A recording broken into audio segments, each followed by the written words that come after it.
কামৰূপ জিলাত অব্যাহত আছে দলিল ই ষ্টাম্পৰ ৰমৰমীয়া কোলাবেহা। আমি ধাৰাবাহিকভাৱে এই বাতৰি সম্প্ৰচাৰ কৰিছিল।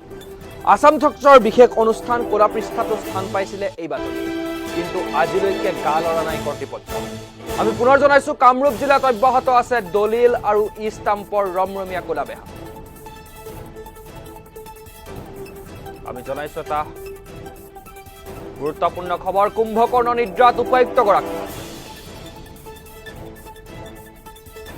মুখ্যমন্ত্ৰীগৰাকীৰ গৃহ সমষ্টিতে গঢ় লৈ উঠিছে দলিল আৰু ই ষ্টাম্পৰ ৰমৰমীয়া কোলাবেহা।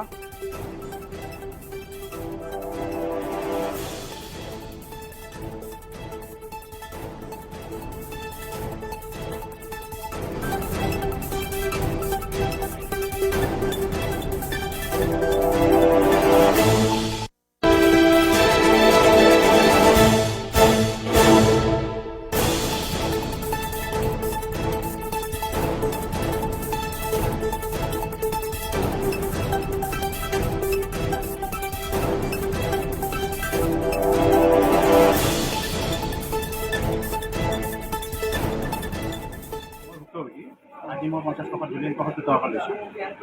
এখন দলিল 100 টকা পৰিছে আৰু গতিকে এইটো আমি অকণমান সাধাৰণ মানুহে এইটো ভুগি আছে আৰু চৰকাৰীভাৱে ইয়াতে নিৰীক্ষণ দেখা নাই, গতিকে সেইকাৰণে সুবিধাটো পায়। ইয়াত যদি প্ৰতিখন দিনৰ এগেইনষ্টে চৰকাৰী নিৰীক্ষণ লিখে তেতিয়াহ'লে তেওঁলোকে সেই সুবিধাটো নাপাব। মানে জিলাৰ পৰা কোনো ধৰণৰ এটা গুৰুত্ব দিয়া নাই বুলি ক'ব লাগিব। আজিলৈকে পোৱা নাই, মই বহু বছৰ দেখিলোঁ। এইটো যোনে যি দিছে খুচি তাকে লয়। 100 টকীয়া ষ্টাম্প পেপাৰত 100ৰ পৰা 100 টকীয়া ষ্টাম্প পেপাৰত 150 টকাৰ পৰা 160 টকালৈ লোৱা আমি গম পাওঁ, আৰু আমাৰ পৰাও লয়। আৰু চৰকাৰে যিটো ষ্টাম্পৰ ব্যৱস্থা কৰি দিছে তাতেও তেওঁলোকে 20% কমিশ্যন খায়, মানে 100 টকীয়া ষ্টাম্প পেপাৰখনত 120 টকা দিব লাগে।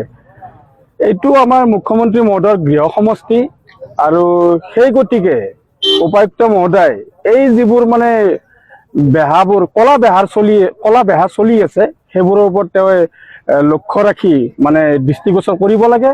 কাৰণ আমাৰ সাধাৰণ জনতাই ইয়াৰ কাৰণে বহুত হাৰাশাস্তি হয়। কাৰণ এখন 100 টকীয়া দলিল যেতিয়া আমি 150 টকা মানে 50-60 টকা ওপৰত দি ক্ৰয় কৰিম, তেতিয়াহ'লে মুখ্যমন্ত্ৰী গৃহ সমষ্টিত যেতিয়া এনেকুৱা এটা কাৰ্য চলি থাকিব, ডিচি বাইদেউক মই অনুৰোধ জনাম তেওঁ এইটো বস্তু নজৰ দি কিনে এইটো তৎকালীনভাৱে